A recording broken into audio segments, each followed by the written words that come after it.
At what point did you sort of fall in love with country? Was there a moment, an aha moment where you're like, There was, I think for this sure. country is my calling at this Well, point. I guess with most people too, it's like rooted in your childhood a bit. When I was a kid, everyone listened to Guns N' Roses and Hank Jr. That was the two things, right? So that was right before the grunge thing hit. So I remember kind of getting to a point when I was in my 20s. My dad passed away. I'd gone like down these hardcore like British rock holes, like obscure, holes, yeah. right? And I'd kind of like Sirith Ungol to whoever, and I was kind of like figuring myself.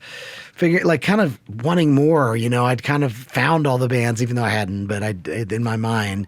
And I started listening to Hank Jr.'s music a bunch, and it connected with me in a way that even my dad's didn't. Even though I understood his, there was something about those early records, and they're just amazing. And he was the first guy to kind of blend the path of Southern rock and country in a way. And coming from this kind of Southern rock, hard rock thing that I was in, it was like a gateway drug to the old country. And then eventually Hank Sr., I would assume. That's right. But it took me a long time to really even like Hank Sr. because it, like Bob Dylan did, it took me a long time. And now he's like one of my favorites of all time, if not my favorite of all time. But like songwriter, it's like it just took me a minute to get to that. And Hank Jr. was kind of the pathway to that,